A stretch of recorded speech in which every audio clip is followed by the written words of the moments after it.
Bismillahirrahmanirrahim. Assalamualaikum warahmatullahi wabarakatuh.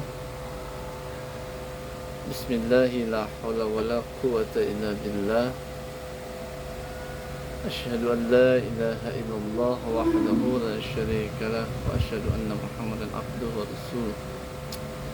Allahumma shalli ala sayyidina Muhammad wa ala ali sayyidina Muhammad. Amma ba'du. Para mahasiswa BSI yang Bapak muliakan, pada malam hari ini insyaallah kita akan melanjutkan materi di pertemuan kedua terkait dengan tema bagaimana manusia bertuhan. Tentunya dari tema ini kita bisa mempelajari dari sejarah singkat dari seorang Nabi Ibrahim alaihissalam, yang dimana pada saat proses beliau tercipta di muka bumi ini,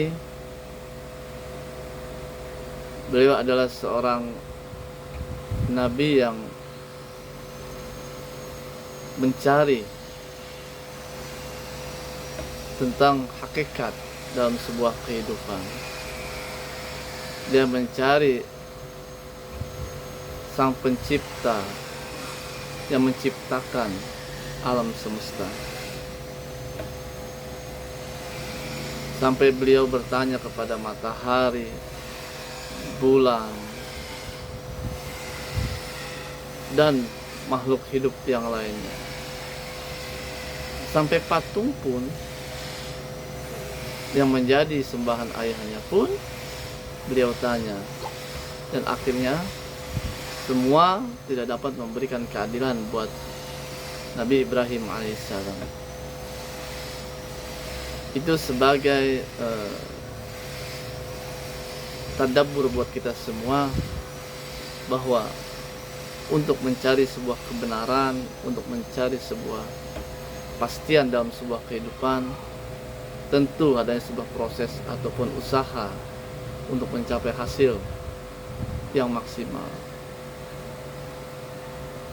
Dari singkat cerita Nabi Ibrahim alaihissalam, akhirnya beliau disambut dengan penuh kasih sayang dari Allah Subhanahu wa Ta'ala, yang dengan membuktikannya dipotonglah seekor burung yang dipisahkan dalam 4 penjuru. Dan subhanallah, di situ Nabi Ibrahim melihat kebesaran dan kuasa Allah. Betapa luar biasanya ketika Allah memberikan sebuah bukti bahwa Allah itu ada untuk manusia yang benar-benar butuh, yang benar-benar rindu dengan kasih sayang Allah Subhanahu wa Ta'ala. Di dalam tema pertemuan 2 ini, tentunya apa sih makna bertuhan kita kepada Allah Subhanahu wa Ta'ala? Sudah menjadi fitrah manusia manakala seseorang mendapat kesulitan dalam menyelesaikan masalah-masalah kehidupan. Seseorang mengandaikan adanya kekuatan lain di luar dirinya untuk membantu menyelesaikan problematika dalam sebuah kehidupan. Ini artinya manusia secara naluriah membutuhkan yang lain dapat mengatasi dan melampaui batas-batas kelemahan dan keterbatasan manusia. Dengan demikian, Tuhan dihadirkan dalam sebuah kehidupan dalam rangka memenuhi kebutuhan-kebutuhan manusia yang terbatas. Semakin banyak kesadaran akan kelemahan diri di dalam diri manusia, maka semakin seseorang tuh butuh terhadap Tuhan. butuh terhadap kasih sayang Tuhan, yaitu Allah Subhanahu wa taala. Ar-Rahman Ar-Rahim. Di dalam surat Al-Fatihah ayat 5, Allah Subhanahu wa taala berfirman, "Iyyaka na'budu wa iyyaka nasta'in." Hai manusia, hanya kepada Allah kamu menyembah, dan kepada Allah kamu meminta pertolongan. Dan jelas di situ firman Allah yang sangat luar biasa. Allah membuat statement yang sangat baik kepada manusia, bahwa ketika kita menginginkan sesuatu, menyembahlah kepada Allah, memintalah kepada Allah. Iyyaka na'budu wa iyyaka nasta'in. Jangan kau pernah berpikir untuk jauh dari Allah. Jangan pernah berpikir bahwa kau hidup tanpa ada campur tangan Allah. Karena itu adalah satu menyekutukan Allah secara secara diam, tanpa bersuara, sehingga itu dapat menghancurkan akidah kita sebagai umat Islam. Na'udzubillah min dzalik. Secara keilmuan, Allah tak pernah menjadi objek kajian ilmu, karena Allah itu tidak dapat digambarkan, tidak dapat diukur, tidak dapat diketahui keberadaannya, sehingga kajian ilmu tidak sampai untuk mengkaji sebuah kebesaran dari Allah Subhanahu wa taala.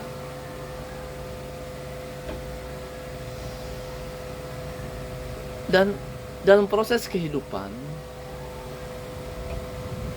bertuhan memiliki setidaknya 3 aspek makna eksistensial yang sangat berpengaruh terhadap keberagaman.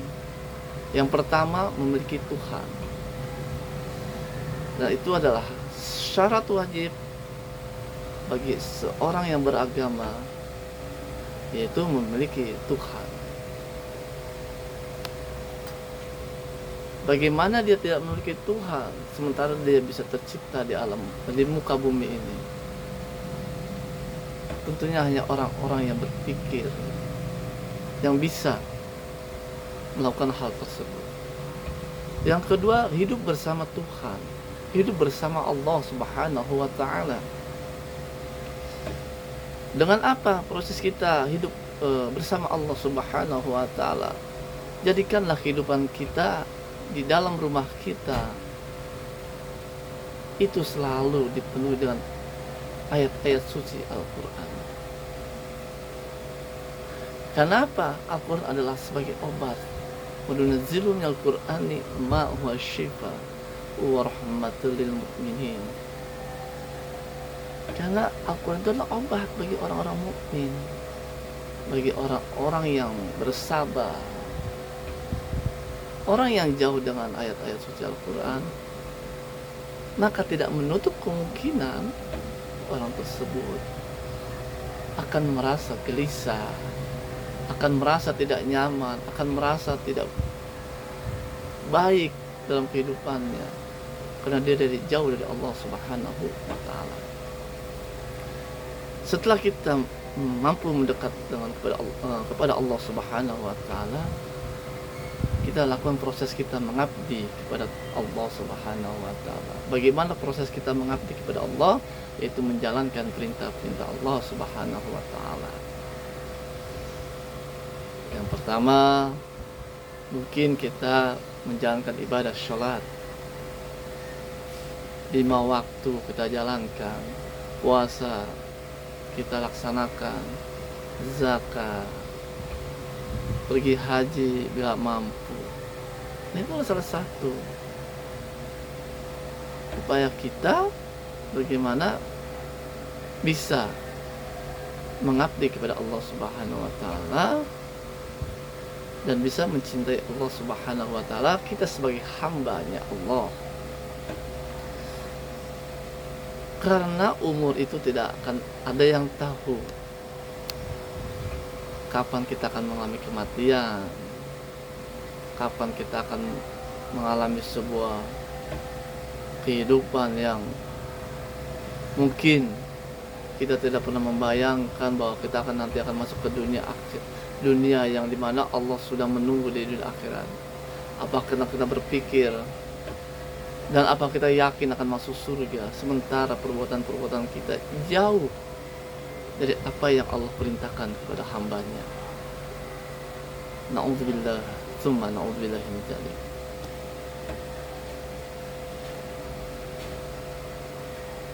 Dalam aspek pembahasan Tuhan tentunya ada 5 cakupan yang akan dibahas. Pertama, wujud. Wujud mengandung arti percaya akan ada atau tiadanya Allah akan sangat mempengaruhi cara dan pola kehidupan yang dijalani oleh manusia. Dari abad ke abad, dari generasi ke generasi berusaha keras mencari jawaban yang argumentatif dan meyakinkan akan keberadaan Tuhan. Tentunya kuat atau tidaknya argumen tersebut tergantung pada bukti-bukti yang dikemukakan. Dan di bukti tersebut harus sesuai apa yang sudah dijelaskan. Yang pertama itu harus ada dalil nakli, argumen yang dikemukakan melalui ayat Al-Quran atau wahyu ilahi. Yang kedua, argumen akli, argumen yang dikemukakan lebih merupakan produk pemikiran, rasio akal manusia. Nah, ini tentunya kalau kita berbicara Allah dan kita ingin berbicara, ya Allah, saya ingin bertemu denganmu ya Allah, saya ingin bertatap langsung padamu ya Allah, itu mustahil bagi kita seorang manusia yang mungkin kita penuh dengan dosa, penuh dengan hal-hal yang tidak baik dalam kehidupan kita. Kita sering melakukan maksiat kepada Allah, yang terkadang Allah marah sama kita, dan terkadang Allah murka dengan kita akibat perbuatan-perbuatan kita sebagai manusia di muka bumi ini. Na'udzubillah, summa na'udzubillah. Jangan sampai nanti kita ditutup semua anggota tubuh kita. Khatamallahu ala qulubihim wa ala sam'ihim wa ala absarihim. Jangan sampai kita ditutup. Kita tidak bisa mengenal Allah, kita tidak bisa mencintai Allah Subhanahu wa ta'ala. Jadikanlah kehidupan kita adalah kehidupan yang penuh manfaat. Jadikanlah catatan-catatan kita catatan yang penuh amal baik. Insya Allah kita termasuk orang-orang yang selalu dirindukan oleh Allah Subhanahu wa ta'ala.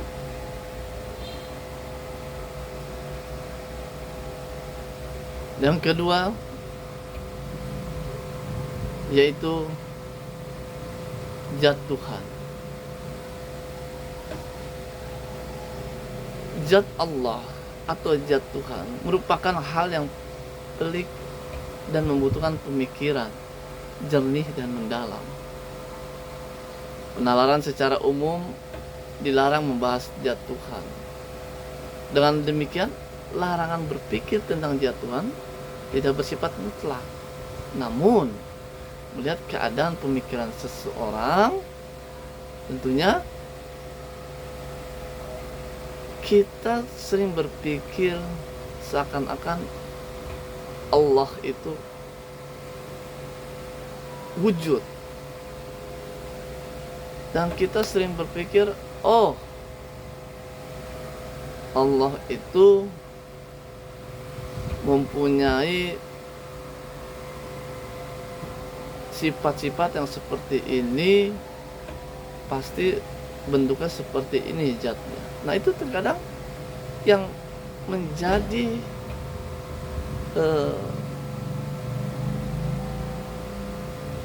perkara besar buat diri kita, sehingga keimanan kita ini mulai tergoyahkan akibat pemikiran-pemikiran kita yang terlalu mendalam, dan akhirnya kita menjadi tidak baik, sehingga apa yang kita rasakan pada saat ini tentunya menjadi hal yang tabu buat kita semua. Jadi nikmatilah sebuah kehidupan, nikmatilah sebuah kehidupan ini dengan rasa syukur, dan kita yakin Allah itu selalu bersama kita. Cukup kita yakin saja, karena dalam keyakinan itu Allah bersama kita.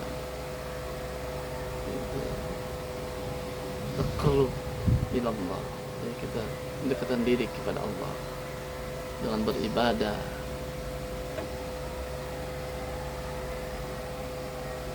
Yang ketiga, sifat. Persifatan Allah atau Tuhan ada dua aliran pemikiran yang perlu dikenal. Pertama, aliran antropomorfisme, dan kedua, teopomorfisme. Maksudnya apa? Yang pertama yaitu aliran antropomorfisme, yaitu menyerupai sifat Tuhan dengan sifat-sifat manusia yang dapat dikenali secara mudah oleh manusia. Terus kalau yang kedua, teopomorfisme atau disebut dengan tanji, yaitu ketidakserupaan sama sekali sifat Tuhan dengan sifat manapun makhluknya, dan hanya Tuhan sendiri yang tahu hakikat sifatnya. Gitu. Ini yang kadang menjadi problematika dalam kehidupan kita pada saat ini, karena sifat Tuhan dan sifat manusia tentunya tidak sama. Tidak akan pernah sempurna sifat manusia, tidak akan pernah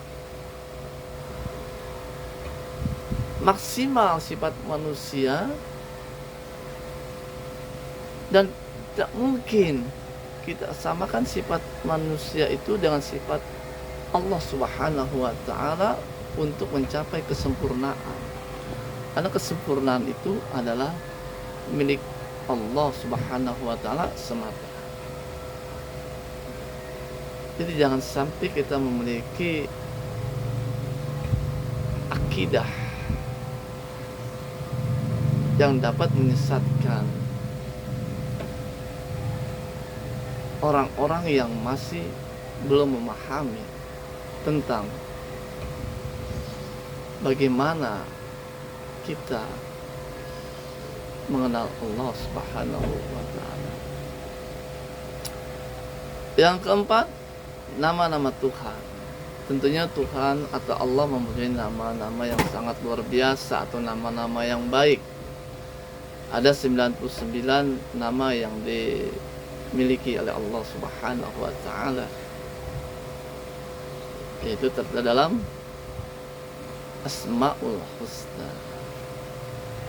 nama-nama Allah yang baik dan nama-nama Allah yang tentunya menjadi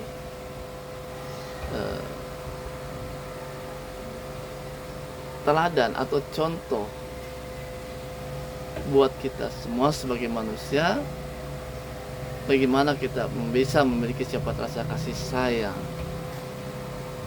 rasa sopan santun kita kepada manusia, rasa pemurah. Semua itu ada kepada sifat Allah Subhanahu wa Ta'ala. Kita bisa memiliki hal tersebut, tapi tidak mungkin kita mencapai kesempurnaan, karena manusia terkadang bisa salah dan terkadang bisa lupa. Tapi itu emang kodrat manusia seperti itu. Terus yang kelima, af'al, perbuatan Tuhan, yaitu apa saja yang telah, sedang, dan akan dilakukan Tuhan dalam kehidupan semesta ini. Perbuatan Tuhan juga tidak lepas dari mauzud, zat, nama, dan sifatnya. Itulah yang harus kita mempelajari, bagaimana nanti kita bisa mengenal Allah Subhanahu wa Ta'ala, bagaimana kita bisa lebih mendekatkan diri kepada Allah Subhanahu wa Ta'ala. Para mahasiswa BSI, mungkin materi pada malam hari ini cukup sampai situ. Mudah-mudahan apa yang menjadi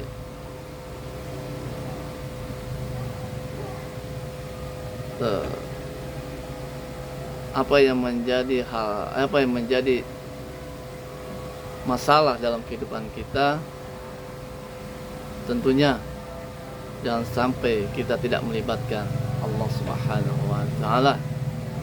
Karena biar bagaimanapun